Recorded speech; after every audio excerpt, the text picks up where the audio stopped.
ನಮ್ಮನ್ನು ಹೊರಗೆ ಹಾಕ್ಬೇಕಂತ ಪ್ರಯತ್ನ ಮಾಡಿದ್ದ, ಯಶಸ್ವಿಯಾಗಿದ್ದ. ಈಗ ಅವನ್ನ ಉಳಿಸೋಲಕ್ಕೆ ಪ್ರಯತ್ನ ಮಾಡಿದ್ದ, ವಿಫಲ ಆದ. ನಾಳೆ ಅಷ್ಟೇ ಹೊರಗೆ ಹಾಕ್ತೀವಿ, ಉಳ್ಕಿದವ್ರು ಹಾಕೋದಿಲ್ಲ. ಭಾಳ ಸಮಾಧಾನ ಇದ್ದತ್ತು ವಿಜೇಂದ್ರ ಮತ್ತು ಅವ್ರ ಪೂಜ್ಯ ತಂದೆಯವ್ರು ಹೇಳಿದ್ರು.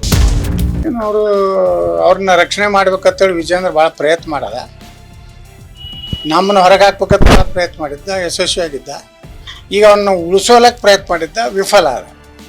ವಿಜೇಂದ್ರನ ಅತ್ಯಂತ ಅವರು ಆತ್ಮೀಯರು. ವಿಜೇಂದ್ರ ಜೊತೆಗೆ ನಿಮಗೇನೂ ಆಗೋದಿಲ್ಲತ್ತ ಅವರು ಭರವಸೆ ಕೊಟ್ಟಿದ್ರು. ಯತ್ನಾಳ್ ಅಷ್ಟೇ ಹೊರಗೆ ಹಾಕ್ತೀವಿ, ಉಳ್ಕಿದವ್ರು ಹಾಕೋದಿಲ್ಲ. ನೀವೆಲ್ಲ ಸಾಕಷ್ಟು ನಮ್ಮ ಜೊತೆಗಿದ್ದೀರಿ. ನಾವು ಯಾವಾಗ ಎಲ್ಲಿ ಓಟ್ ಹಾಕಂದಿರಿ ಅಲ್ಲಿ ಹಾಕಿರಿ. ಭಾಳ ಸಮಾಧಾನ ಇದ್ದತ್ತು ವಿಜೇಂದ್ರ ಮತ್ತು ಅವ್ರ ಪೂಜ್ಯ ತಂದೆಯವ್ರು ಹೇಳಿದರು. ಆದರೆ ಕೇಂದ್ರ ವರಿಷ್ಠ ಮಂಡಳಿ ಯತ್ನಾಳ್ ಮ್ಯಾಗ ತೊಗೊಂಡ ಕ್ರಮ ಅವ್ರಿಗೂ ಭಾಳ ಅಸಂತೃಪ್ತಿ ಇತ್ತು. ಅದಕ್ಕೆ ಇದನ್ನು ಎರಡಕ್ಕೂ ಒಂದು ಪರಿಹಾರ ಕಂಡುಹಿಡ್ಬೇಕಂತೇಳಿ ಇದೊಂದು ಕ್ರಮ ವಿಜೇಂದ್ರನ ಒಂದು ಸ್ಪಷ್ಟವಾದ ಸಂದೇಶ ಕೊಡಲಿಕ್ಕೆ ಕೇಂದ್ರ ಹೈಕಮಾಂಡ್ ನಿರ್ಣಯ ಮಾಡಿದೆ ಅಂತ ನನಗೆ ಅನ್ನಿಸ್ತದೆ.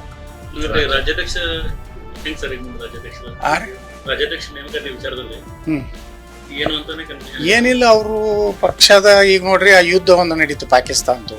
If you like this video ಬೇಗ ಲೈಕ್ ಮಾಡಿ, ಕಾಮೆಂಟ್ ಮಾಡಿ, ಶೇರ್ ಮಾಡಿ ಹಾಗೂ ಯೋಯೋ ಟಿವಿ ಕನ್ನಡವನ್ನು ಸಬ್ಸ್ಕ್ರೈಬ್ ಮಾಡಿ.